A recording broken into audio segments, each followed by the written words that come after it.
Bapak-bapak, ibu-ibu, saudara-saudara kaum muslimin rahimakumullah. Dunia ini penuh dengan berbagai macam kesibukan.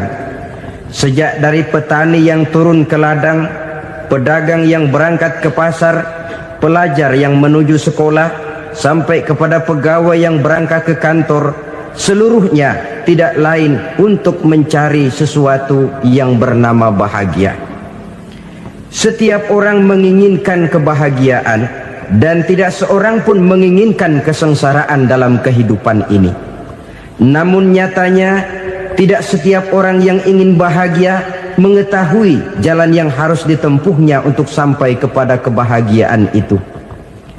Maka pada kesempatan pertemuan kali ini, saya ingin menyampaikan sebuah hadis dari junjungan kita baginda Nabi besar Muhammad sallallahu alaihi wasallam yang termuat dalam kitab Mukhtarul Ahadits An-Nabawiyah, di mana beliau bersabda, arba'un min sa'adatil mar'i.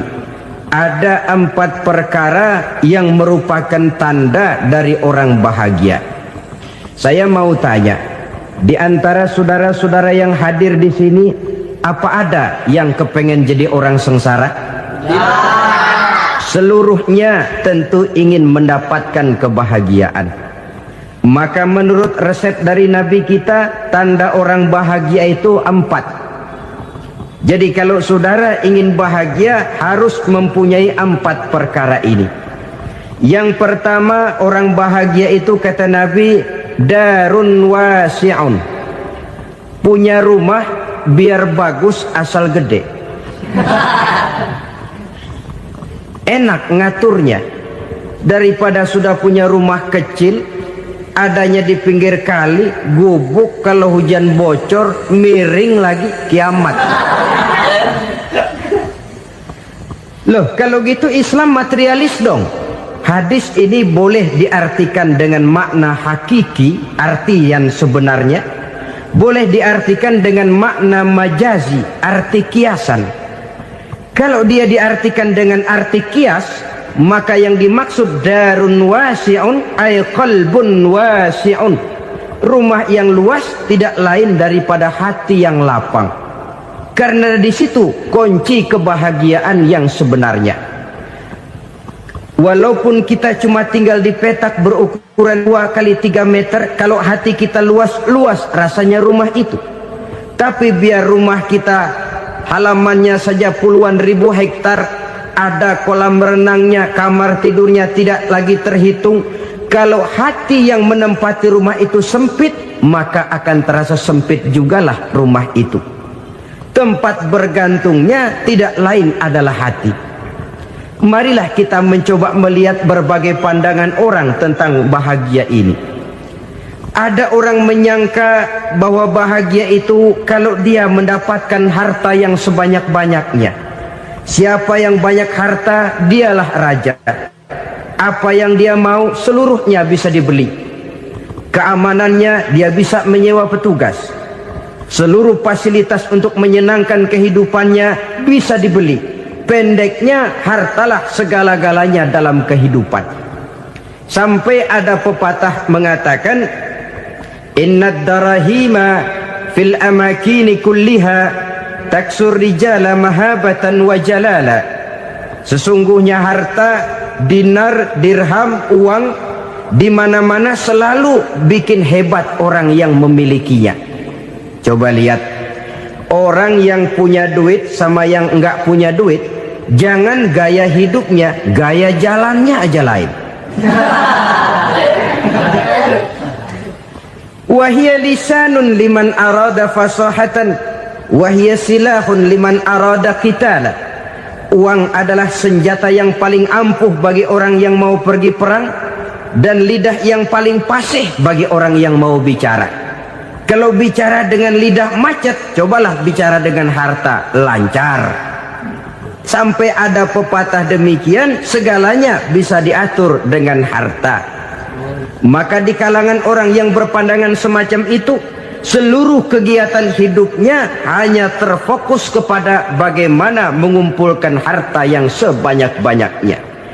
tidak peduli halal haram, tidak kenal sore pagi siang dan malam, tidak sempat sujud, jauh dari agama, jauh dari kehidupan yang bersifat ruhaniyah, jauh dari Allah dan sebagainya, sampai dalam Al-Quran dikelompokkan dalam kelompok yang dinamakan lumazah.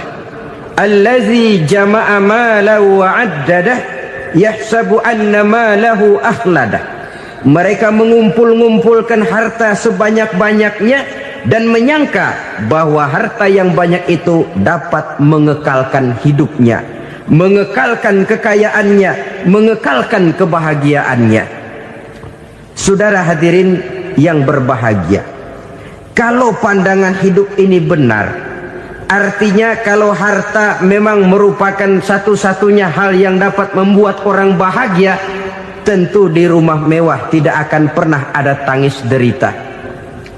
Tentu di satu tempat di mana fasilitas hidup serba menunjang tidak ada yang namanya penderitaan.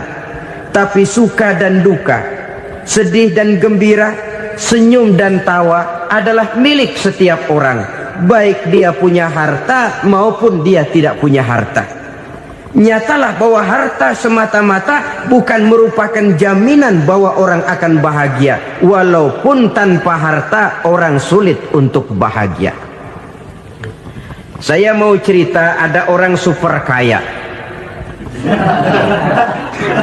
namanya Aristotle Onesimus, raja tanker Yunani. Dia punya kapal tanker saja konon sampai 11 banyaknya. Punya perusahaan penerbangan yang disebut Olympic Airlines, punya hotel di berbagai kota besar di dunia ini, sejak dari New York, London, Paris, Rome dan sebagainya. Bahkan punya pulau yang dia namakan Pulau Scorpio. Ini kan namanya sudah kaya nggak tanggung-tanggung, punya pulau.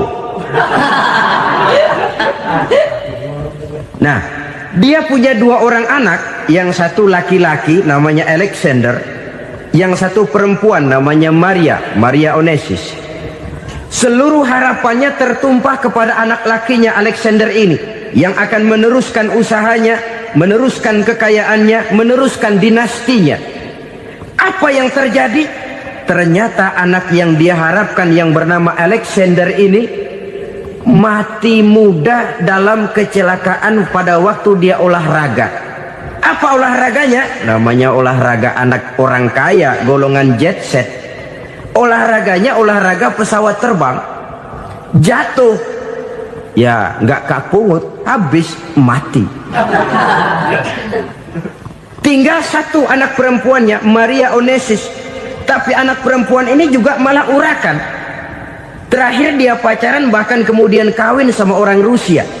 Rupanya Aristotle Onesimus ini broken.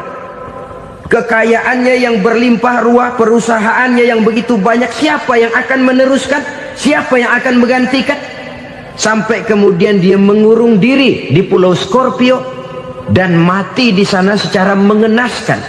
Seorang multi jutawan, seorang yang super kaya, mati menyendiri di pulau sepi. Ibarat kata pepatah, anak ayam mati di lumbung. Bukan kekurangan makanan, keurugan makanan. Begitu kehidupan Aristotle Onesimus. Dan banyak orang-orang yang sudah demikian kaya sampai dibingungkan oleh kekayaannya sendiri. Telusurilah kehidupan David Rockefeller misalnya, Henry Ford misalnya, Adnan Khashoggi misalnya. Multi jutawan yang kadang-kadang dibuat keder oleh kekayaannya sendiri. Pantas ketika Imam Ali ditawarkan orang, "Ya Ali, kalau kepadamu disuruh pilih ilmu atau harta, kau pilih mana?" Ya jelas pilih ilmu dong. Kenapa? Pertama, ilmu kalau kita berikan kepada orang lain tambah. Tapi harta kalau kita berikan kepada orang lain kurang. Saudara punya uang 10.000, dibagi orang 5.000, jelas uang saudara berkurang. Tapi saudara punya ilmu, diberikan kepada orang lain bisa, saudara pun makin mantap. Tidak lantas jadi bodoh karena ngajarin orang. Saudara bisa Fatihah lalu mengajarkan orang Fatihah. Orang bisa, saudara pun makin hafal. Tidak lantas setelah diajarin orang ilmunya hilang.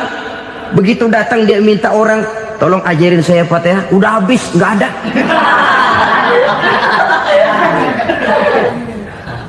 Yang kedua kata Imam Ali, ilmu menjaga kita. Kalau harta, kita yang harus jaga. Makin banyak ilmu, makin terpelihara diri seharusnya. Tetapi makin banyak harta, makin bingung kita jaganya. Sampai kadang-kadang kalau perlu seluruh keliling rumah dipasangi alarm. Belum cukup disewakan anjing besar-besar, pasang di depan pintu, awas anjing galak. Masih belum cukup juga, cari centeng tukang-tukang kepruk jaga rumah. Masih terasa belum aman, padahal rumahnya dikelilingi tembok besar. Di balik tembok ada pintu-pintunya tebal. Di balik pintu itu terbuka masuk kamar, kamar pun ada pintunya, pintunya pun kuat. Masuk ke dalam kamar ada lemari, lemarinya pun pintunya kuat, dikunci, kuncinya pun kuat. Tapi tahap seluruhnya yang timbul cuma sekedar was-was saja. Kesimpulannya sekali lagi, tanpa harta orang memang sulit untuk bahagia. Tapi harta semata-mata tidak merupakan jaminan orang akan bahagia. Dengan hati yang luas, itu modal utama untuk mencapai kebahagiaan hidup. Orang yang hatinya luas, saudara-saudara, punya hati yang lapang, melihat kenyataan hidup ini, dia bersyukur senantiasa kepada Allah. Lantas tidak timbul hasud dan iri hatinya. Oleh karena itu jiwanya selalu lapang. Kalau tidak, cupik hati namanya. Dangkal pandangan, tidak senang melihat orang lain dapat nikmat, dan itu sering dijadikan contoh. Kalau orang yang lapang dada, dia lihat tetangganya beli TV baru, dia berkata, alhamdulillah ya, tetangga kita beli TV, mudah-mudahan kita bisa ikut nonton. Lapang dadanya. Tapi orang yang sempit hati, lihat tetangga beli televisi, meriang. Enggak diapa-apain, meriang. Besoknya dengar tetangga beli motor, makin sakit, ke rumah sakit. Lalu di rumah sakit dengar tetangganya beli mobil, mati. Disiksa oleh perasaannya sendiri. Orang kalau hati sudah sempit dalam hidup, kemanapun dia pergi, sempit rasanya medan kehidupannya. Kemudian kita melihat juga ada orang yang menilai bahwa bahagia itu katanya kalau punya kedudukan yang tinggi, pangkat yang agung, wibawa yang besar. Mungkin betul, tapi mungkin juga tidak. Bergantung kepada hati orang yang punya pangkat itu. Sama dengan harta tadi. Harta akan membawa bahagia kalau dia jatuh ke tangan orang yang berhati lapang. Tapi harta akan jadi bencana kalau jatuh ke tangan hati orang yang sempit. Pangkat akan membawa bahaya kalau jatuh di tangan hati orang yang sempit. Lebih dari itu, kenyataan mengajarkan kepada kita bahwa ternyata pangkat dan jabatan tidak selamanya memberikan kebahagiaan dalam kehidupan. Bahkan resikonya kelewat besar. Beberapa bukti kita bisa ambil dari para pemimpin dunia yang menjadi korban lantaran pangkat dan jabatan yang disandangnya. Saudara ingat Presiden Abraham Lincoln dan John Kennedy dari Amerika? Dibunuh orang. Park Chung-hee dari Korea Selatan, Ziaur Rahman dari Bangladesh, Anwar Sadat dari Mesir, terakhir Indira Gandhi dari India, menjadi korban dari pangkat dan jabatan yang disandangnya dari orang-orang yang tidak senang dia memegang jabatan itu. Dia akan mudah mengundang bencana.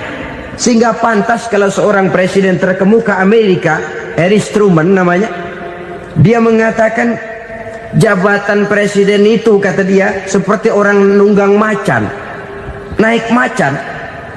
Harus kita taiki, kalau enggak dia bakal nerekam kita, ngeri katanya. Adapun orang yang hatinya lapang, Kalau dia menerima pangkat dan jabatan, dianggapnya itu satu kesempatan untuk berbuat baik.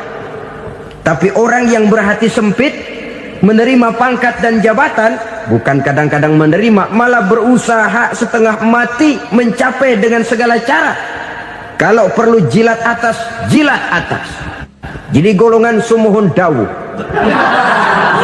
Jadi kelompok kulon nuwun, yes sir, yang kerjanya cuma oke bos. Kalau perlu jilat atas, jilat atas. Kalau perlu injak yang bawah, injak yang bawah. Perlu sikut kiri kanan, sikut kiri kanan. Yang penting pangkat dapat, jabatan dapat. Orang yang semacam ini, kalau sudah mempunyai pangkat dan jabatan, biasanya dia tidak menganggap itu sebagai amanah, tidak menganggap sebagai kesempatan berbuat baik, tapi malah kesempatan untuk memperturutkan hawa nafsunya yang dilatar belakangi oleh kesempitan hatinya tadi. Apalagi kalau orang memperoleh pangkat karena banyak mengeluarkan uang. Seakan-akan pangkat dan jabatan itu sekarang macam proyek, pakai tender. Siapa yang berani bayar segini, naik. Nggak berani, minggir. Padahal logikanya, kalau orang mencapai satu jabatan karena banyak mengeluarkan uang, hampir bisa dipastikan bahwa setelah jabatan itu dia pegang, langkah pertama yang akan dilakukannya ialah berusaha bagaimana uang yang dia keluarkan supaya kembali. Ya paling kurang pulang modal dulu dong. Soal mikirin rakyat soal nanti, tapi ini modal harus pulang. Itu celakanya kalau orang memperoleh pangkat dan jabatan cuma karena banyak mengeluarkan uang. Jarang orang yang mempunyai keyakinan dan pandangan bahwa pangkat dan jabatan merupakan amanah. Jadi sekali lagi, pangkat dan jabatan mungkin saja membawa kebahagiaan kalau jatuh ke tangan orang yang berhati lapang. Tapi bisa jadi bencana kalau dia jatuh ke tangan orang yang mempunyai hati yang sempit. Dan lagi-lagi stresnya hati yang lapang. Lalu sebagian orang, saudara, ada yang berpandangan katanya bahagia itu kalau jadi orang terkenal, mempunyai popularitas, menjadi idola di kalangan remaja, di kalangan orang tua, di segala lapisan masyarakat. Padahal makin populer orang, makin terikat dia. Ya kalau macam kita ini kan nggak punya nama, nggak populer, tengah malam buta mau nongkrong di warung Tegal aman. Tapi pangkat, jabatan, kedudukan, popularitas menyebabkan kita diikat dengan berbagai macam peraturan. Cuma mandi sama ke WC saja yang nggak dikawal.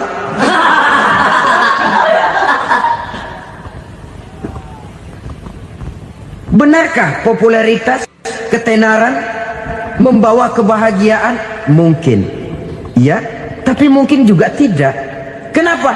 Banyak orang-orang populer yang mengakhiri hidupnya secara tragis. Kita ambil beberapa nama. Di Amerika tahun 60-an ada bintang seksi paling terkenal yang dijuluki sex bomb.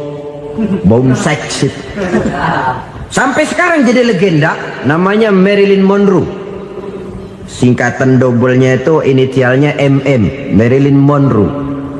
Terkenal top sampai dia mati tahun 62. Namanya sekarang masih saja dibicarakan orang. Kenapa dia bunuh diri? Tidak punya hartakah dia? Banyak. Kurang populerkah dia? Seluruh dunia mengenalnya. Sejak rakyat kecil sampai pejabat tinggi dia punya hubungan. Kenapa? Jenuh. Dia terlahir dalam keadaan yatim. Setelah itu tidak lama dia berangkat remaja, ibunya meninggal. Pindah dari wanita asuh ke wanita asuh sampai 12 orang ibu angkatnya. Dan kekecewaan yang paling parah, setiap laki-laki yang dekat dengannya hanya seperti kapal berlabuh. datang dan pergi silih berganti, padahal dia merindukan seseorang yang bisa melindungi hidupnya. Dia rindukan itu dan dia tidak pernah menemukan. Itu yang akhirnya menyebabkan dia minum pil tidur kelewat dosis, minum obat tidur kebanyakan, ya tidur terus sampai sekarang.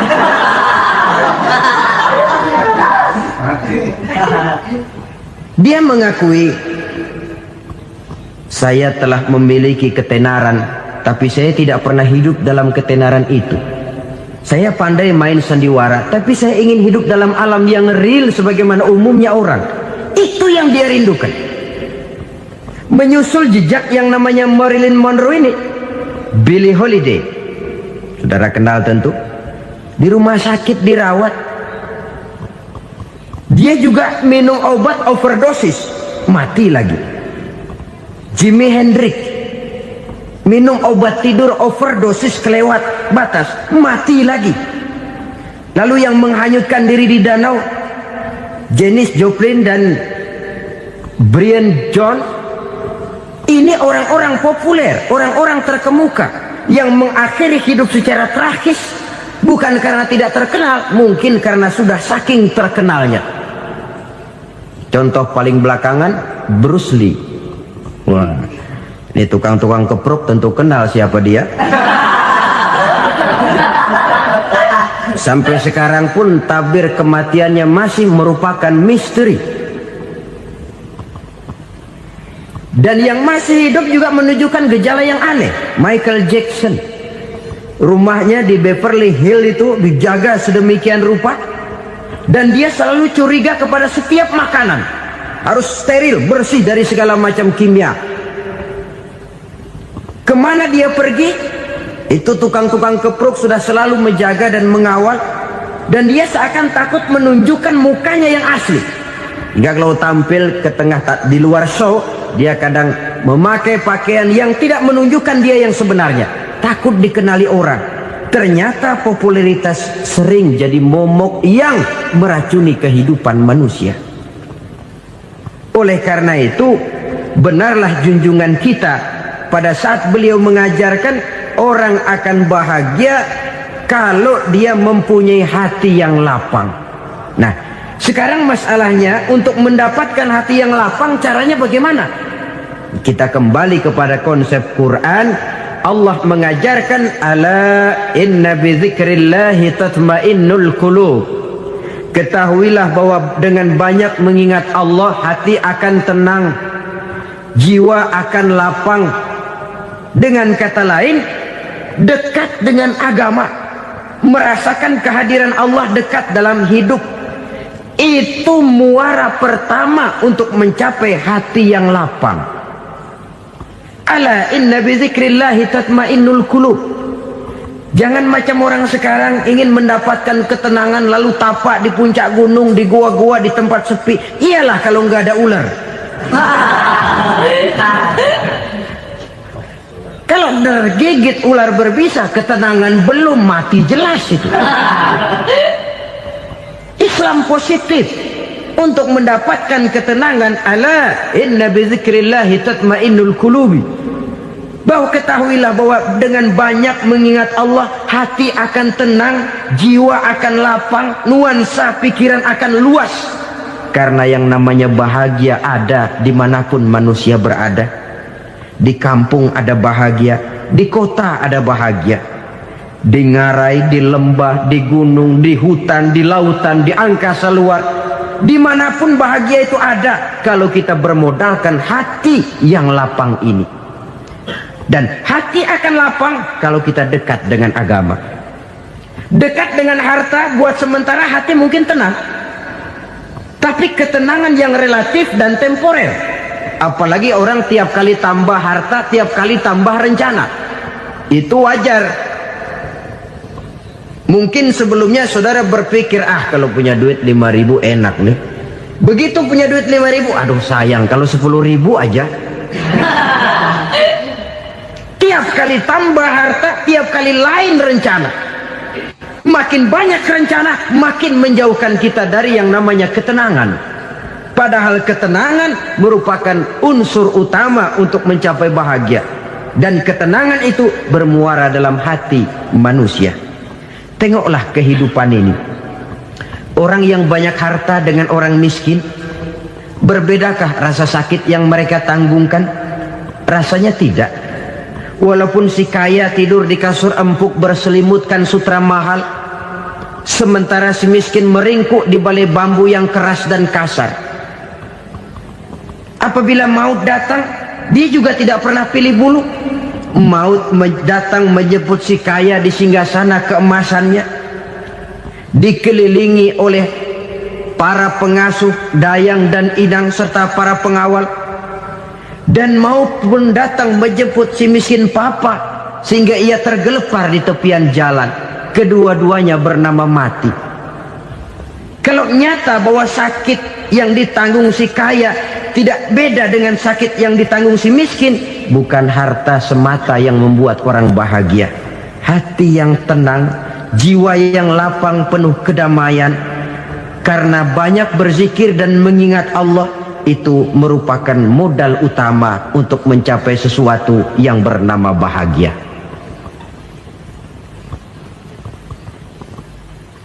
Saudara hadirin yang saya hormati, inilah yang pertama dari 4 ciri yang digambarkan oleh Nabi tentang tanda-tanda orang bahagia. Dan harus berangkat dari yang pertama ini, hati yang lapang. Ini yang harus kita miliki lebih dahulu, baru nanti akan menyusul kepada poin yang ketiga, kedua dan selanjutnya.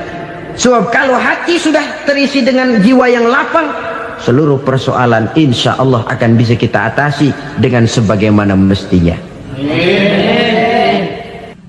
Yang kedua sekarang, tanda orang bahagia menurut baginda Nabi, markabun syariah. Orang bahagia itu, kata beliau, punya kendaraan biar cepat asal lancar. Artinya kemana dia mau pergi mudah. Apa maksud hadis ini? Kalau kita kaji lebih dalam, kendaraan itu kan alat transportasi. Transportasi tidak lain adalah usaha memudahkan komunikasi. Pindah dari situ kepada teori bahwa manusia adalah zon political, makhluk bermasyarakat yang tidak bisa memenuhi kebutuhan hidupnya secara sendirian. Kita memerlukan keberadaan orang lain dalam kehidupan ini. Untuk memakai baju saja kita sudah perlukan petani yang tanam kapas, pabrik yang memintal kapas jadi benang, pabrik yang menenun benang jadi kain, sampai kepada mesin jahit, sampai kepada tukang jahit. Itu cuma untuk memakai pakaian saja. Tidak seorang pun di antara kita yang sanggup memenuhi kebutuhan hidupnya secara sendiri. Kita perlu orang lain.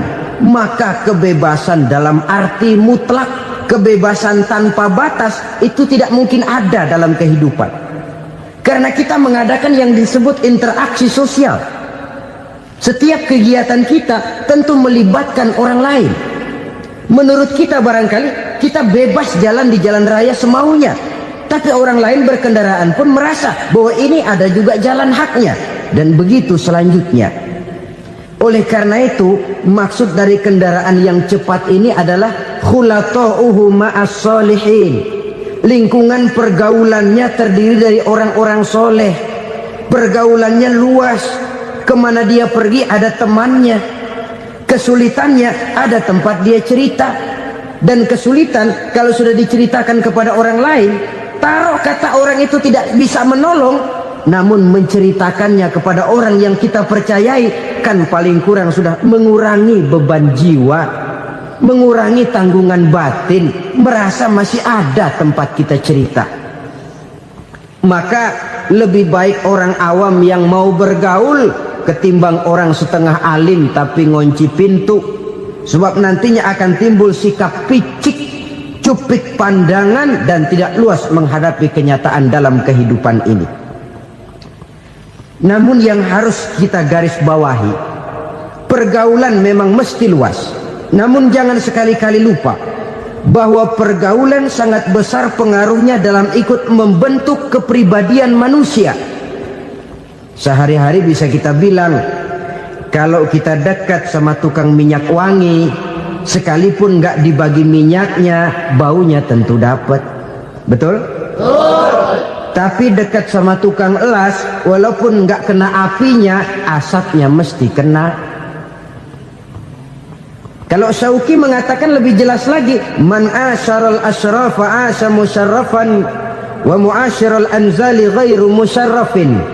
Awalam taral jildal hakira muqabbalan bisagri lamma sara jildal mushaf. Siapa yang bergaul dengan orang mulia, dia bakal ikut menjadi mulia. Tapi siapa yang berteman dengan orang hina, dia tidak bakal ikut menjadi mulia. Tidakkah kau lihat, kata Syauqi, kulit kambing yang hina pun dicium orang ketika menjadi kantong Quran. Kulit kambing hina, kalau dia sendirian gak ada yang mau cium. Tapi begitu dia bergaul dengan Quran, menjadi kantong Quran, dipakein minyak wangi, ditaruh di tempat yang tinggi, mau diambil dicium dulu, dibawa dengan penuh hormat dan hati-hati. Kulit kambing yang hina lantaran berteman dengan Quran, numpang mujur. Tapi coba lihat kalau kulit kambing berteman dengan kayu, jadi beduk, habis. Zohor dikemplang, asar dipukul.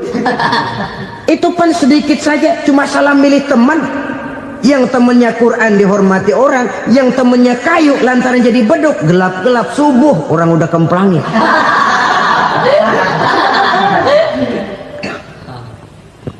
Maka terutama kepada adik-adik remaja yang masih mencari identitas diri, yang ibarat kaset masih kaset kosong, mudah diisi oleh apapun, pandai-pandailah memilih teman dalam bergaul. Karena banyak orang yang tadinya baik-baik, ketika terseret dalam pergaulan dengan orang yang tidak baik, kebaikannya menjadi lentur dan luntur. Tapi berapa banyak bajingan-bajingan tengik, orang-orang yang berlumur noda dan dosa, tiap hari melakukan maksiat, namun bergaul dengan orang yang baik-baik, pada akhirnya sedikit demi sedikit beringsut dan berangsur dia terbiasa mengikuti kebaikan-kebaikan. Saya tekankan ini kepada remaja karena mereka masih mencari identitas diri. Apa yang mereka lihat mereka mau, apa yang mereka dengar mereka ingin tahu. Coba lihat kehidupan remaja. Pulang nonton film Rambo, pengen jadi Rambo, gagah, maunya belekai melulu. Pulang nonton film Superman, pengen bisa terbang. Pulang nonton India, nyanyi melulu. Wajar, mereka masih mencari identitas diri. Saya ini sebenarnya siapa? Lingkungan, pergaulan akan membentuk itu. Karena itu pandai-pandailah bergaul, karena ia sangat besar pengaruhnya dalam ikut membentuk kepribadian manusia. Apalagi sifat yang jelek lebih cepat menularnya ketimbang sifat yang baik. Sifat yang baik, watak yang soleh itu lambat sekali untuk menular. Tapi yang tidak baik, kan prosesnya mah kalau remaja biasanya mula-mula dengar. Karena dengar lalu pengen tahu. Karena pengen tahu lalu ngeliatin. Begitu ngeliatin kan pengen nyobain.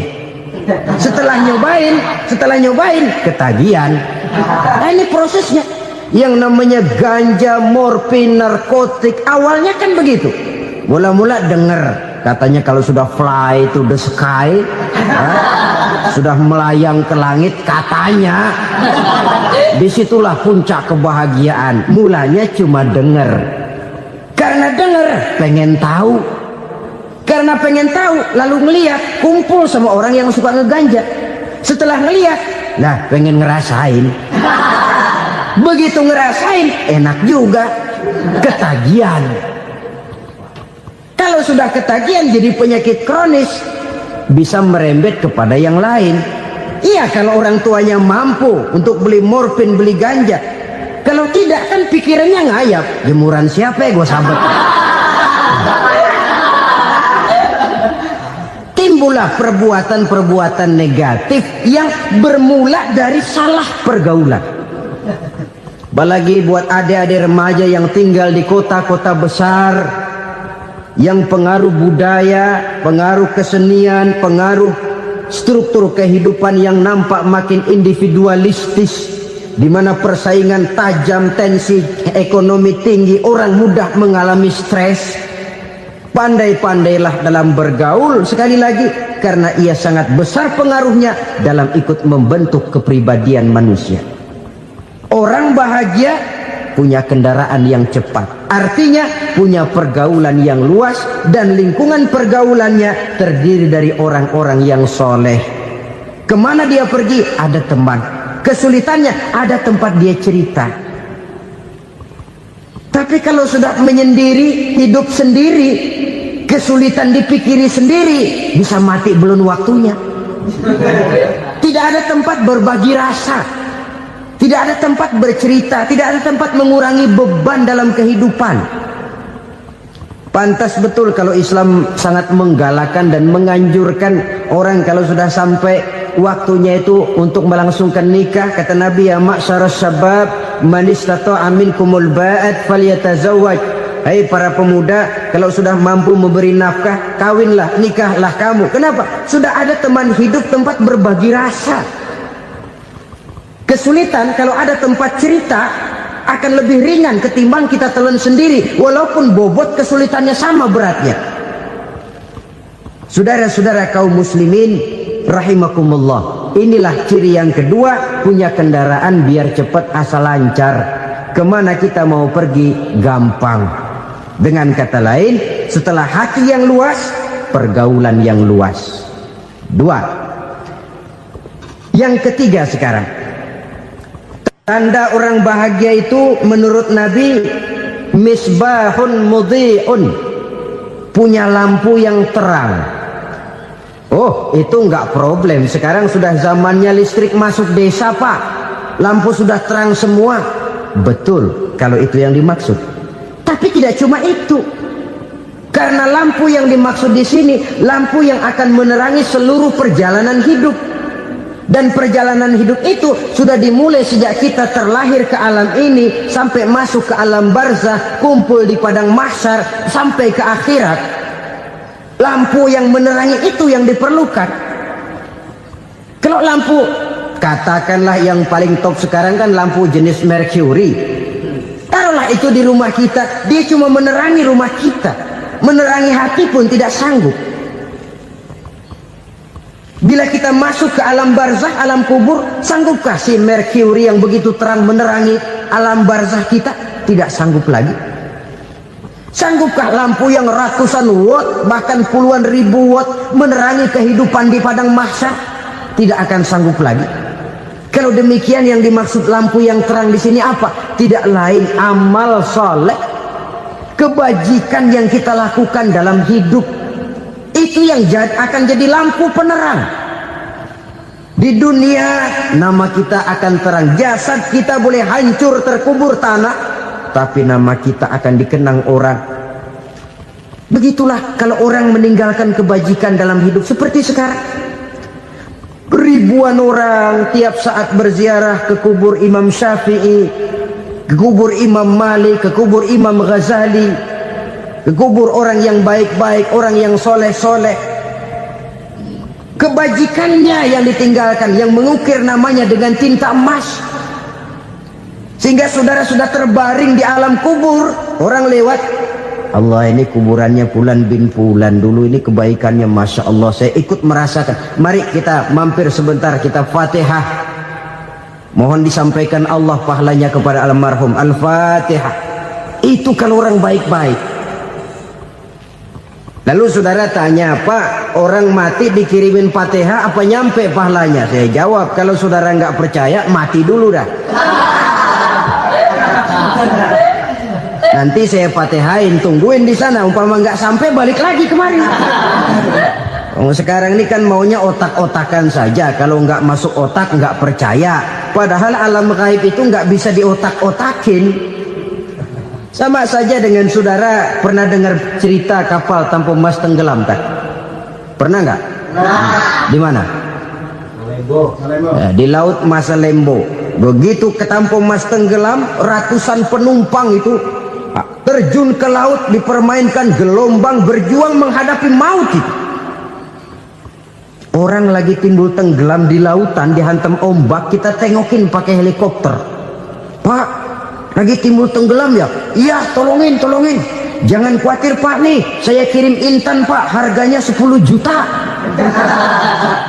Kira-kira orang yang timbul tenggelam di laut seneng nggak? Tidak. Kan mahal toh intan 10 juta. Kenapa dia nggak senang? Karena intan 10 juta dalam kondisi seperti itu tidak sanggup menyelamatkan dia.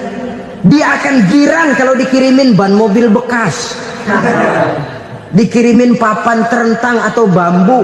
Intan yang 10 juta dia nggak girang, ban mobil bekas yang 1000 perak tuh pegang, itu yang dia girang betul. Inilah sebabnya Nabi berkata, mal mayyitu fi qabrihi illa kal ghariqil mutaghawwis. Orang yang meninggal di alam kuburnya seperti orang timbul tenggelam di lautan. Yantaziru da'watan min ahli, menunggu doa dari keluarganya yang masih hidup. Duh, bapak saya sudah meninggal, saya sayang benar sama dia. Kirimin kulkas ke kuburannya Itu sama saja dengan tadi orang tenggelam di lautan dikirimi intan yang harganya 10 juta, ndak sampai.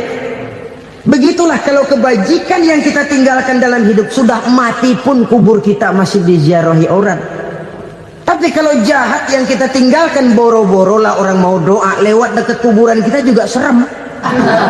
Tuh bajingan no, dulu mati dipendem di situ tuh. Jangan lewat situ, ntar kesurupan, jangan. Lewat saja orang ngeri. Konon lagi membacakan Fatihah dan mengirimkan doa. Hidup pada hakikatnya adalah kesempatan untuk berbuat baik. Maka sekali kesempatan itu diberikan, manfaatkan dengan sebaiknya. Sebab kesempatan kedua tidak akan pernah ada. Kesempatan berbuat baik di sini, di akhirat sudah pembalasan namanya. Sekali kesempatan itu dicabut, dia tidak akan pernah dikembalikan lagi. Kata Iqbal, hidup tidak mundur ke belakang, Bung. Berhenti diinjak orang, mundur hancur. Tidak ada kata mundur dalam hidup ini. Berhenti diinjak orang, mundur kecebur. Tidak ada kata lain, harus maju dalam kehidupan dalam artian yang positif. Hidup adalah kesempatan untuk mengumpulkan kebajikan yang sebanyak-banyaknya. Di situ nilai daripada manusia. Sekarang ini memang nggak kelihatan kok, orang yang banyak pahala sama yang banyak dosa nggak kelihatan kok. Barangkali kalau habis bikin dosa palanya pada benjol, mungkin orang takut sama dosa. Tapi sekarang sama saja, orang yang banyak dosa dengan yang nggak banyak dosa jalan bareng dari belakang, sama, nggak kelihatan beda. Tapi ada waktunya di mana pahala memegang peranan, di mana dosa diperlihatkan. Sama saja kalau kita bawa mobil siang, lampu kan nggak begitu berfungsi. Apa lalu bilang, alah ini lampu berat-beratin, copot-copotin aja dah. Tidak perlu begitu. Kenapa? Pada suatu saat malam senja akan datang. Bila matahari terbenam, senja pun datang, gelap mulai merayap, disitulah baru terasa perlunya lampu. Pahala begitu. Sekarang orang yang nggak ada pahalanya nggak kelihatan dalam kehidupan. Tapi pada suatu saat senja kehidupan akan datang. Ajal merenggut nyawa, malam merayap, dan hidup mulai diliputi kegelapan di alam barzakh. Dikala itu kalau nggak punya lampu, alangkah malangnya kita. Sebab amal yang baik, kata Nabi, di alam barzakh itu akan diciptakan menjadi perempuan yang cantik menemani kita. Amal yang jahat akan menjadi orang yang paling jelek nemenin kita. Udah di tempat gelap yang nemenin jelek.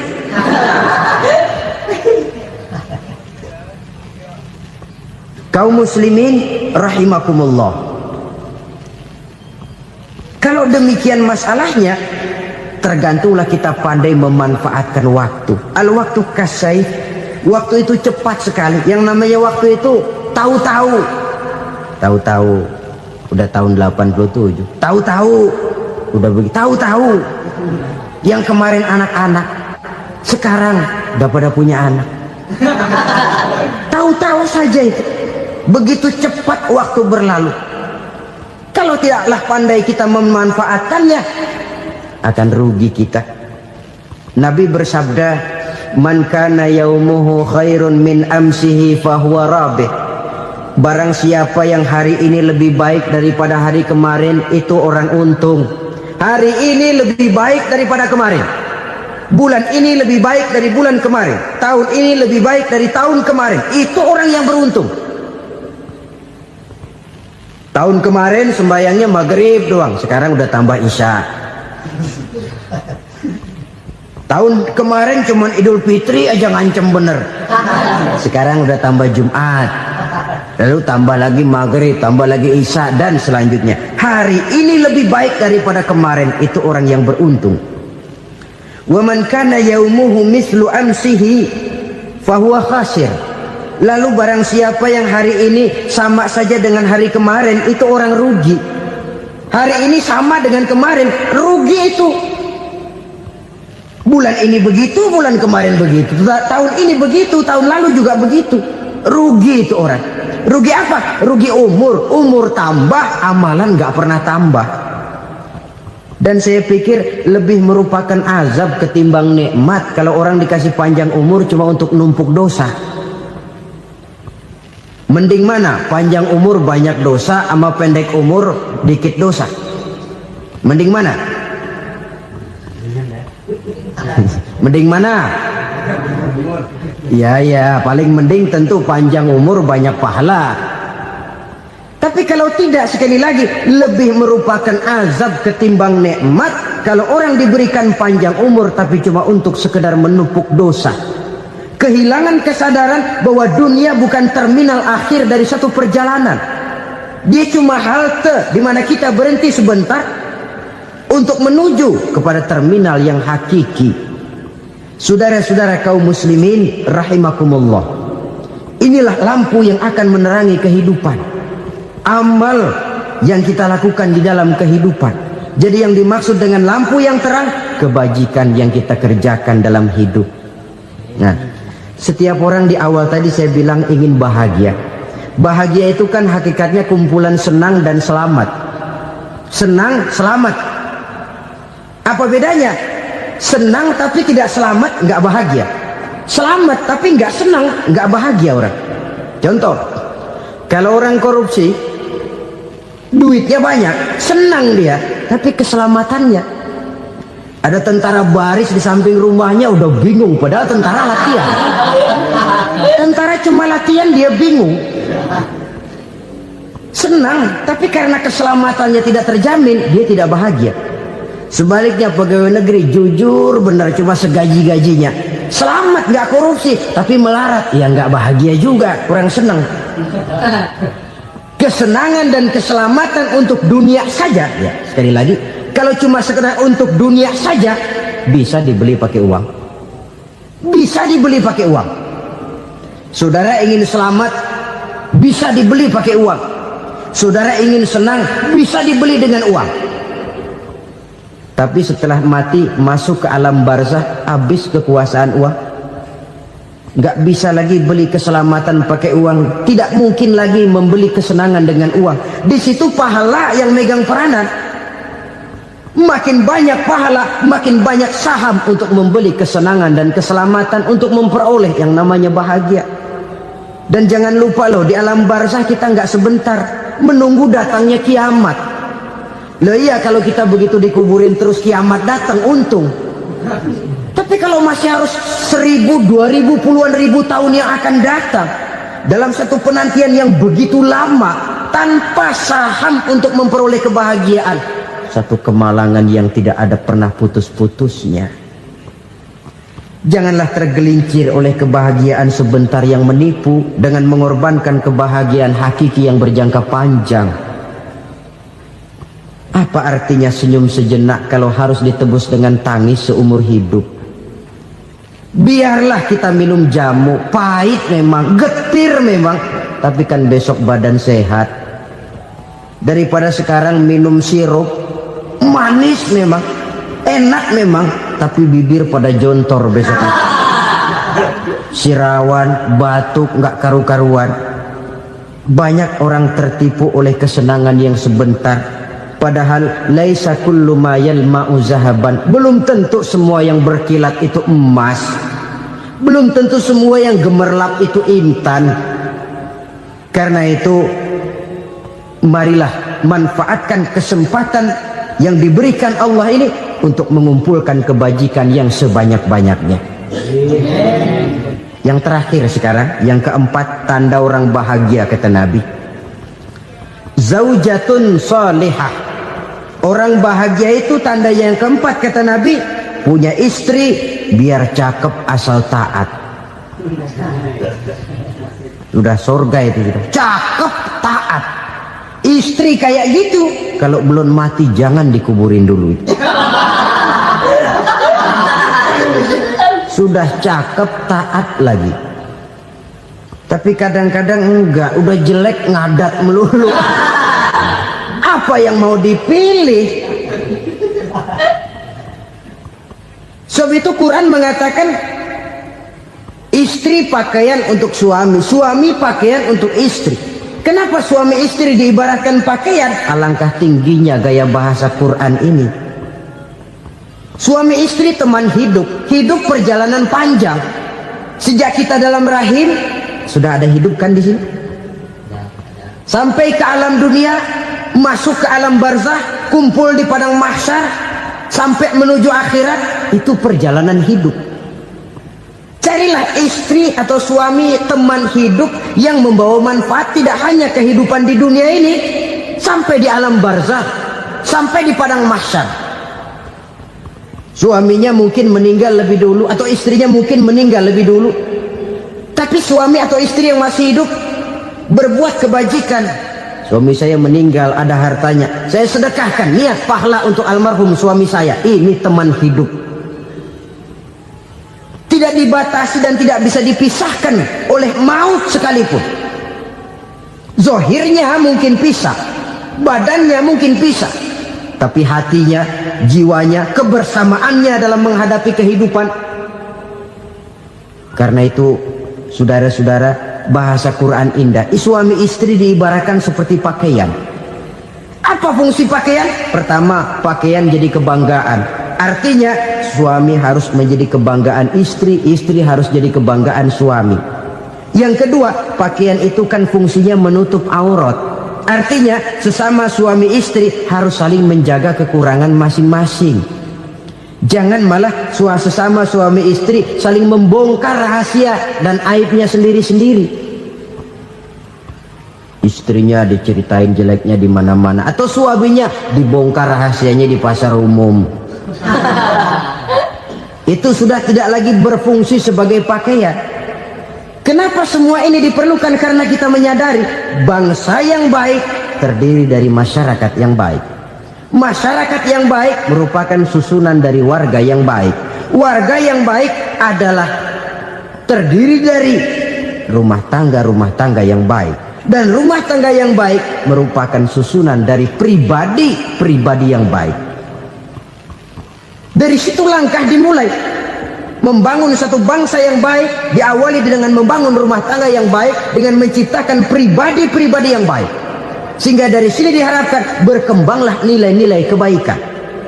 Orang akan bahagia mempunyai istri yang soleh. Kenapa? Tidak ada seorang suami bisa sukses jadi apapun dia, apapun profesinya. Dokterkah, kiaikah, mubalikah, petanikah, pengusahakah, pejabat tinggikah, tidak ada seorang suami yang bisa sukses tanpa peran serta istrinya. Walaupun memang peranan itu tidak begitu kelihatan, tapi sangat menentukan. Karena itu, saudara hadirin yang saya hormati, Islam sangat menghargai kaum wanita, memberikan kedudukan yang tinggi sepanjang tidak mematikan kodrat kewanitaannya. Nah, kalau sudah kesuksesan ini diawali dari rumah tangga, karier di masyarakat mudah untuk dikejar. Tapi keberantakan di rumah tangga merupakan kegagalan pertama di tempat lain.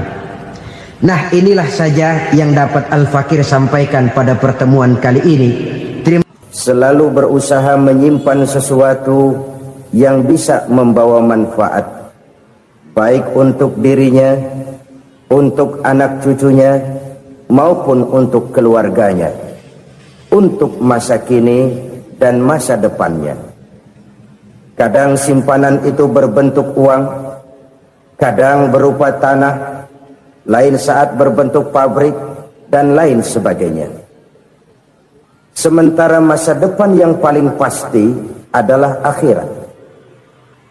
Jika untuk masa depan dunia kita rela memeras keringat, membanting tulang, pergi pagi dan pulang petang, menyimpan uang, menyimpan tanah, menyimpan pabrik, pernahkah kita merenung jika satu saat kiamat datang, kita dibangkitkan dari kubur masing-masing, berdiri di padang mahsyar untuk mempertanggungjawabkan seluruh kegiatan hidup kita di dunia ini, lalu kita akan menuju ke alam akhirat. Sudahkah kita mempunyai simpanan untuk akhirat kita? Pada pertemuan kali ini saya ingin menyampaikan sebuah hadis di mana Rasulullah sallallahu alaihi wasallam bersabda, "Arba'un min kanzil jannah." Simpanan sorga ada 4 macam.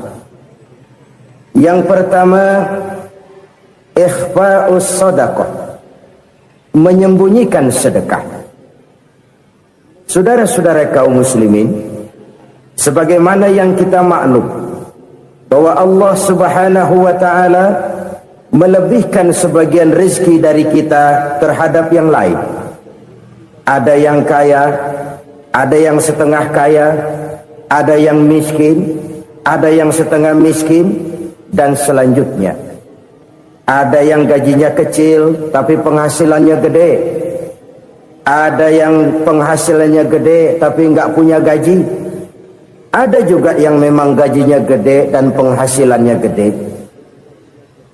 Kelebihan rezeki merupakan sunnatullah dan tidak harus membuat kita merasa lebih dari yang lain.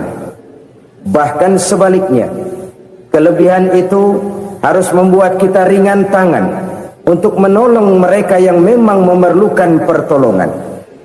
Kalau saudara diberikan ilmu, maka pertanyaan akhirat cuma satu: ilmumu kau amalkan untuk apa? Kalau saudara diberikan umur yang panjang, pengadilan akhirat juga bertanya satu: umurmu kau habiskan di mana? Tapi kalau saudara diberikan harta, pengadilan akhirat akan bertanya 2: hartamu kau dapat dari mana? Kau belanjakan kemana? Dari mananya ditanya, dan kemananya juga ditanya. Oleh karena kita akan dimintakan pertanggungan jawab, maka amanah yang bernama harta ini harus kita gunakan dengan sebaik-baiknya. Ada penggunaan yang merupakan kewajiban, itu zakat namanya. Ada penggunaan yang sewaktu-waktu, itu infak namanya. Ada yang lebih sewaktu-waktu lagi, dan itu sedekah namanya. Zakat dia terikat oleh haul dan nisab, oleh putaran batas waktu dan ukuran dari harta itu sendiri. Sedangkan infak terikat oleh situasi dan kondisi perekonomian seseorang. Sedangkan sedekah tidak terikat dengan apapun. Dalam kondisi seperti apapun kita bisa melakukan sedekah dengan yang terkecil sekalipun. Sampai-sampai Rasulullah sallallahu alaihi wasallam mengajarkan, la tahkiranna minal ma'rufi syai'an walau an talqa akhaka biwajhin talik. Atau ada hadis, tabassumuka fi wajhi akhika laka shadaqah. Senyumanmu kepada temanmu adalah sedekah. Jadi untuk melakukan sedekah tidak harus dalam berbentuk uang. Dengan ilmu kita bisa sedekah, dengan tenaga kita bisa bersedekah, dengan pikiran kita bisa bersedekah, bahkan senyum kepada teman itu pun sedekah. Jadi kalau sedekah dengan uang memang belum punya uang, nyengir aja banyakin. Itu asal pada tempatnya, jangan lalu ketemu tiang listrik cengengesan. Tentu tidak pada tempatnya dan tidak wajar. Nah, sedekah yang paling dicintai Allah adalah sedekah yang disembunyikan. Artinya, jauh dari sifat riya. Kan kadang-kadang ada orang sedekah itu disebutkan namanya, apa tidak bagus? Kalau memang niatnya ikhlas, ya bagus-bagus saja. Untuk memberikan sugesti kepada yang lain. Si Fulan bin Fulan nyumbang sekian, diumumkan. Boleh kalau niatnya untuk memberikan rangsangan kepada yang lain supaya dia menyumbang lebih besar dari orang tadi. Tapi kalau itu mendatangkan riya, maka sedekah yang paling dicintai Allah adalah sedekah yang disembunyikan. Tangan kiri saja tidak tahu apa yang diberikan oleh tangan kanan.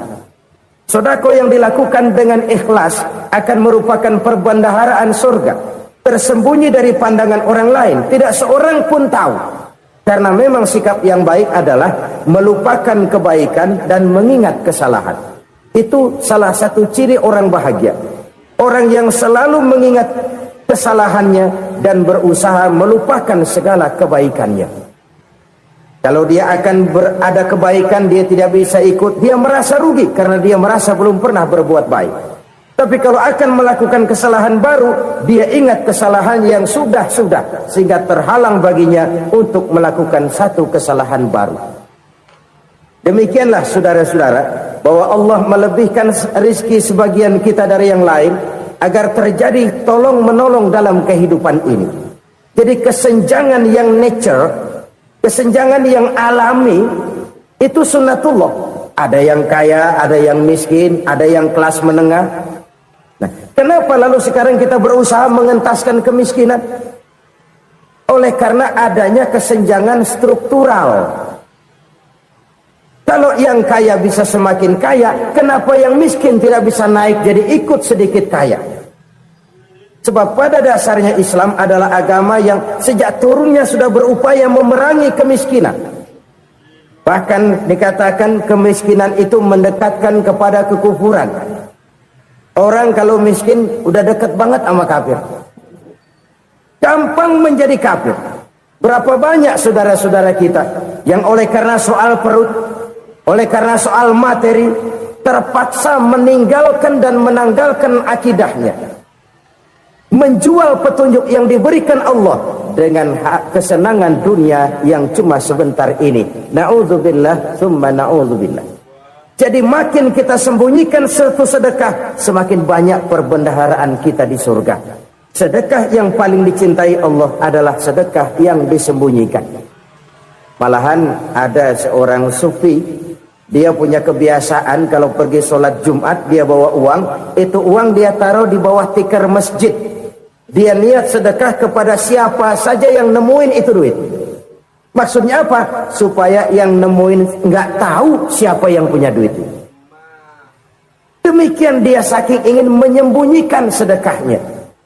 Karena sifat riya itu bisa memakan amal kita sendiri. Riya itu termasuk menyebut-nyebut kebaikan kita. Orang yang suka nepuk dada, sedikit-sedikit ngitungnya kalau nggak gua. Tuh kalau nggak gua tuh. Tuh yang belas itu kalau nggak gua, kalau nggak gua. Iya kalau nggak lu kenapa emang? Orang yang suka menepuk jasa. Tuh biasanya memang begitu saudara-saudara. Kalau perang lagi berkecamuk, orang nggak sempat ngaku jadi pahlawan. Tapi begitu perang selesai, yang kagak kenal bedil ngaku pahlawan, mas. Itu sesuatu yang biasa. Oleh karenanya, orang-orang yang ikhlas dalam bersedekah, disembunyikannya sedekah itu, Allah cinta betul. Malahan ada hadis memberikan jaminan, inna sadaqatal mar'il muslimi tazidu fil umri wa tadfa'u mitatas su'i. Sesungguhnya sedekahnya seorang mukmin tazidu fil umri, bisa menambah umur panjang, wa tadfa'u mitatas su'i, dan menyelamatkan manusia dari mati secara su'ul khatimah. Jadi siapa yang kepengen panjang umur, banyaklah sedekah. Yang bosan hidup, pelit terus. Sedekah menambah panjang umur dan menyelamatkan manusia dari mati secara su'ul khatimah. Pak, katanya umur itu nggak bisa ditambah, nggak bisa dikurangin. Kapan? Kalau ajal sudah datang. Fa idza jaa ajaluhum la yastakhiruna sa'atan wa la yastaqdimun. Kalau ajal datang tidak bisa dimajukan, tidak bisa dimundurkan. Itu kalau ajal sudah datang. Tidak bisa lagi umur ditambah dikurangi, sudah datang. Tapi kalau belum datang, itu kan haknya Allah. Mau ditambah, mau dikurangi, hak prerogatif Allah. Sebagai pencipta manusia, Allah maha kuasa dan maha mampu. Sedekah ini menambah panjang umur dan menyelamatkan manusia dari mati secara su'ul khatimah. Itu orang mati kan sama ya, kondisinya mati, nggak nafas. Tapi hakikat mati kan lain-lain. Ada yang mati itu husnul khatimah, baik akhirnya. Misalnya lagi ngaji mati, lagi sholat mati, lagi sedekah mati. Ini yang dinamakan dengan husnul khatimah, baik di akhirnya. Sebaliknya ada yang su'ul khatimah, jelek di akhirnya. Ini yang jadi catatan akhir. Lagi nyekek botol, mampus. Lagi banting kartu, modar. Su'ul khatimah, jelek pada akhirnya. Sedekah menyelamatkan manusia dari mati secara su'ul khatimah. Dan kita semua kepengen mendapat husnul khatimah, jauh dari su'ul khatimah. Oleh sebab itu yang bisa menyelamatkan kita dari penyakit itu antara lain adalah sedekah yang disembunyikan, yang dikerjakan dengan ikhlas karena Allah. Tidak karena kepengen dipuji orang, tidak karena ingin dikatakan orang pemurah, sebab orang dermawan itu orang yang memberi tanpa harus diminta. Kalau masih harus diminta, ya belum dermawan namanya, masih harus diminta. Kalau nggak diminta ya tulus, lolos, polos. Saudara-saudara kaum muslimin rahimakumullah. Harta adalah amanat dan akan kita pertanggungjawabkan. Allah melebihkan rizki sebagian kita dari yang lain agar kita saling tolong menolong, bantu membantu. Nabi janjikan siapa yang meringankan beban saudaranya muslim di dunia, Allah akan meringankan bebannya di akhirat nanti. Sebuah jaminan dari baginda Nabi. Si orang yang kita bantu barangkali tidak bisa membalas, Allah yang akan membalas lewat jalan lain yang tidak pernah kita sangka-sangka. Ada orang tanya, Pak, ini ada orang nyumbang masjid sambil marah-marah, bagaimana? Saya bilang sumbangannya aja ambil, marahnya jangan. Marahnya jangan diambil, itu urusan dia. Saudara-saudara kaum muslimin rahimakumullah. Umat Islam ini kan umat yang punya potensi besar. Kadang kita merenung, kenapa kadang-kadang pembangunan masjid kok lambat sekali? Kalau hotel hari ini peletakan pertama, bulan depan peresmian. Supermarket hari ini peletakan batu pertama, minggu depan peresmian. Tapi kalau sudah yang namanya masjid, kadang-kadang peletakan batu pertama sekaligus jadi batu terakhir. 3 tahun, 4 tahun, campur nebar jalak di jalanan, duit dijaring kayak ikan sepat. Apa tidak ada orang Islam yang kaya? Banyak. Apa tidak ada pengusaha muslim yang jadi konglomerat? Ada. Lalu yang belum banyak itu yang komit terhadap nilai-nilai agamanya. Akhirnya kita jatuh jadi umat yang lemah. Belum ada pengusaha konglomerat muslim buka pabrik supermi cap bedug misalnya umpamanya atau pabrik kecap cap sorban supaya identitas keislamannya sedikit kelihatan. Kita jatuh jadi umat yang lemah karena potensi tidak terinventarisir dengan baik. Kita ini ibarat kompor yang cuma matengin nasi orang lain. Potensi kita dimanfaatkan oleh orang lain. Ukhuwah Islamiyah kita baru terbatas kepada silaturahmi. Ukhuwah di bidang ekonomi kita lemah, ukhuwah di bidang kebudayaan kita lemah, apalagi ukhuwah di bidang politik kita lebih rapuh lagi. Padahal ukhuwah itu adalah totalitas kehidupan manusia, menyangkut ipolexos bud, memerlukan nilai-nilai ukhuwah. Jadi oleh karena itu mari kita menyadari di dalam harta kita, walaupun kita yang cari, pergi pagi, pulang sore, peras keringat, banting tulang, di sana ada harta anak yatim. Di sana ada hak masjid. Di sana ada hak pesantren, di sana ada hak jihad. Berbahagialah seseorang apabila dia oleh Allah dijadikan keran. Keran itu menyimpan air, tapi tidak untuk dirinya, tapi disalurkannya kepada mereka yang memang memerlukannya. Saudara-saudara kaum muslimin rahimakumullah, ini yang pertama. Jadi perbendaharaan surga adalah menyembunyikan sedekah. Orang lain nggak tahu, kita pun nggak pernah ngitung-ngitung. Kita anggap lewat begitu saja, padahal itu deposit akhirat. Satu. Yang kedua, perbendaharaan surga itu apa?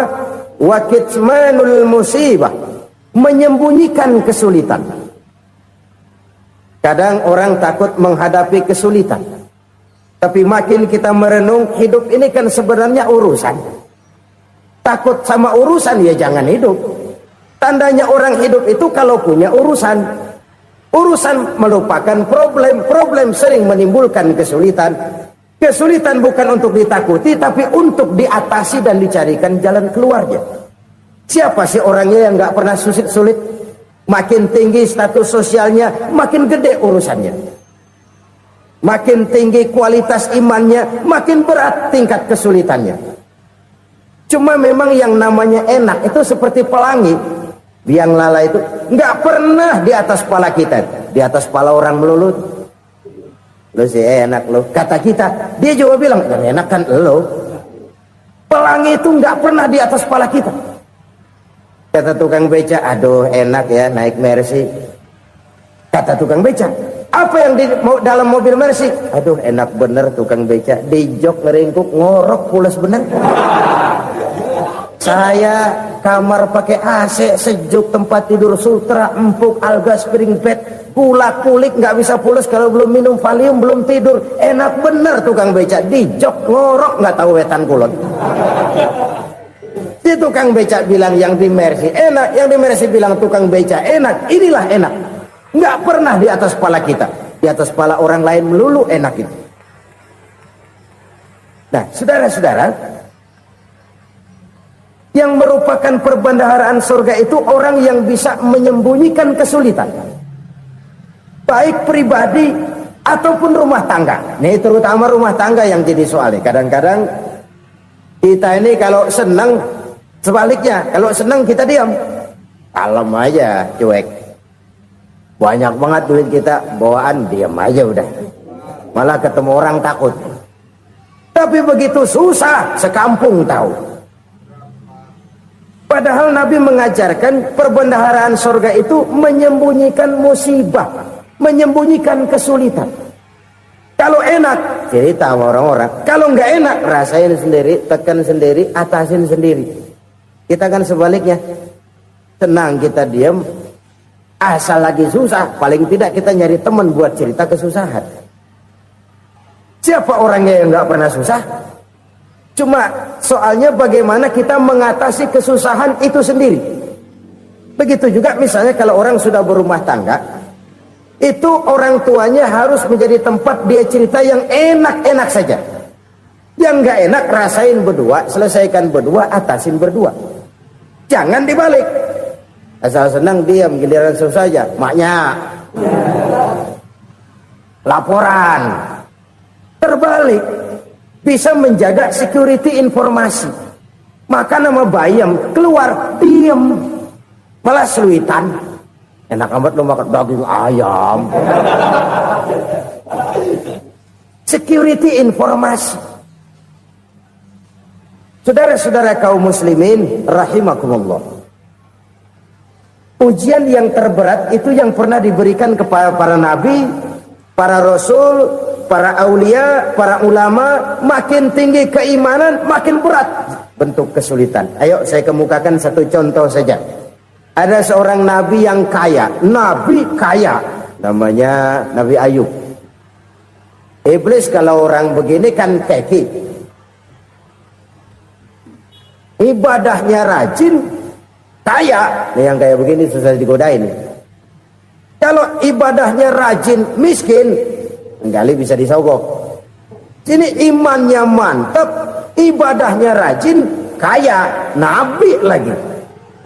Oh, tapi namanya iblis nggak kurang akal. laporan. Tuhan, kenapa Les? Ya ini bahasa saya, bahasa Qur'annya sih nggak gitu. Itu hambamu yang namanya Ayub, dia rajin ibadah cuma karena dikasih kaya aja. Coba kasih miskin dia, berhenti dia sembahyang. Ah, kamu bisa aja. Saya tahu Ayub itu hambaku yang ikhlas. Saya buktiin Tuhan, silahkan. Dibuktiin lah, iblis turun ke alam ini. Yang mula-mula dia lakukan, dia rusak sawah ladang Nabi Ayub. Dia binasakan binatang ternak Nabi Ayub. Sehingga dalam waktu singkat, jatuhlah Nabi Ayub dari orang paling kaya jadi orang paling miskin. Beliau masih ibadah di mihrab dalam masjid. Datang iblis. Saudara Ayub, ya, lagi ngapain? Ibadah. Nyembah Allah, nyembah Allah. Oh, percuma. Kenapa? Tuhan yang ente sembah nih, dia udah bikin miskin ente. Sawah ladang ente hancur lebur, binatang ternak binasa. Sekarang ente jadi orang paling miskin. Ngapain nyembah Tuhan kayak begitu? Tekor. Udah berhenti dah ibadah, berhenti ibadah. Ini iblis sama Tuhan laporannya lain, yang dikerjakan kepada Nabi Ayub juga lain. Benar begitu iblis kata Nabi Ayub? Iya, sawah ladang saya habis, buras. Binatang ternak saya binasa, binasa. Saya miskin, bangpak. Apa jawab Nabi Ayub? Bukan innalillahi, ini hebat. Alhamdulillahillazi a'tani wa akhadha minni. Segala puji bagi Allah yang telah memberikan harta kepada saya dan sekarang mengambilnya lagi. Alhamdulillah. Allah yang ngasih, Allah yang ambil. Itu mah urusan Allah. Iblis cuman ibadah jalan terus, sujud lagi Nabi Ayub. Iblis seleher gondok banget. Dasar Nabi nggak mempan dia apa-apain. Miskin malah alhamdulillah. Allah yang ngasih, Allah yang ngambil. Jadi kalau kita tidak komit, kita tidak terikat kepada kaya, miskin, senang, susah, apa yang bisa bikin kita susah? Jadikan kekayaan, kemiskinan, jadikan senang, susah sebagai anak buah yang bisa kita atur. Jangan kekayaan ngatur kita, jangan kemiskinan ngatur kita. Kita yang harus mengatur mereka. Senang, susah, kaya, miskin, bahagia, sengsara, jadikan itu anak buah yang bisa kita atur. Kalau sekarang kita kaya, lain saat boleh jadi kita miskin, semiskin-miskinnya. Allah yang ngasih, Allah yang ngambil. Tenaga mana yang bisa menghalangi? Ibadah jalan terus. Iblis makin gondok. Dasar Nabi loh. Akhirnya apa? Nabi Ayub dikerjain, diberikan penyakit. Demikian fatal penyakitnya. Bayangin, udah miskin sakit. Masya Allah. Miskin sakit. Sakitnya nggak lama, kira-kira 16 tahun. Istrinya 3, 2 mental minta ceraiin. Ngerawatin laki bengek begini. Senang belum tentu, susah udah pasti nih. Cerai aja, cerai dah. Cerai. Tinggal satu Siti Rahmah yang setia menemani beliau. Sesetia-setianya hati perempuan. Satu saat Siti Rahmah bilang, "Bang, ya, abang kan Nabi bang. Lalu namanya Nabi kan doanya jarang meleset bang. Maksud kamu minta kenapa sih sama Tuhan biar abang sembuh baik dah bang?" Siti Rahmah, iya. Saya sakit berapa tahun sih dah? 16 tahun bang. Sebelum ini saya sehat berapa tahun? Ya kira-kira 60 tahun bang. Nah coba ente banding-bandingin Rahmah. Saya dikasih sehat 60 tahun. Dikasih sakit 16 tahun. Sudah nggak sabar. Mau doa kepada Allah minta sembuh. Saya malu. Malu kepada Allah. Diuji dengan yang luar biasa seperti ini. Tidak mengganggu stabilitas kehambaannya. Dia tetap menghamba kepada Allah subhanahu wa ta'ala. Saudara-saudara kaum muslimin rahimakumullah. Kunci menghadapi kesulitan itu apa? Allah jelaskan dalam satu ayat, wa basyiris sabirin alladzina iza asabathum musibah qalu inna lillahi wa inna ilaihi raji'un. Gembirakan orang-orang yang sabar. Siapa mereka itu? yang apabila mendapat musibah mereka kembali kepada keyakinan dasar segalanya dari Allah dan segalanya akan kembali kepada Allah. Ini konsepsi dasar dari sikap muslim dalam menghadapi berbagai kesulitan. Segalanya dari Allah, segalanya akan kembali kepada Allah.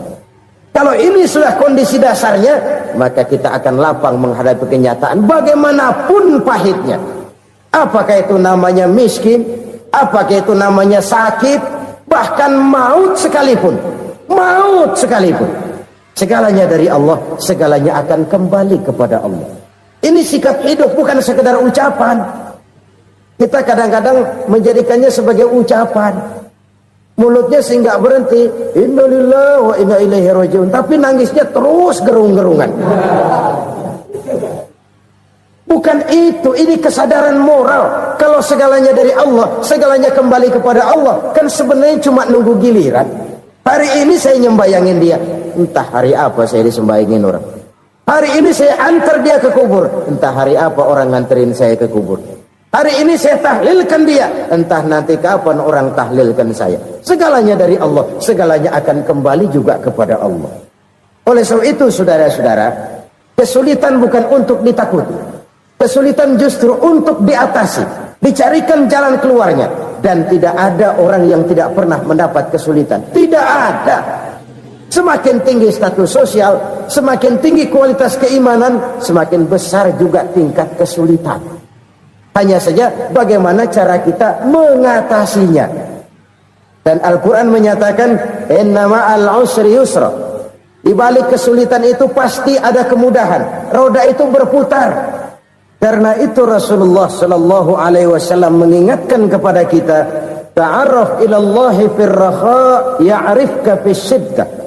Ingatlah kepada Allah di waktu kamu senang, supaya Allah ingat kepada kamu di waktu kamu susah. Kalau waktu senang kita ingat kepada Allah, kita susah, Allah tidak akan meninggalkan kita. Tapi kalau waktu senang kita jauh dari Allah, sujud tidak sempat dengan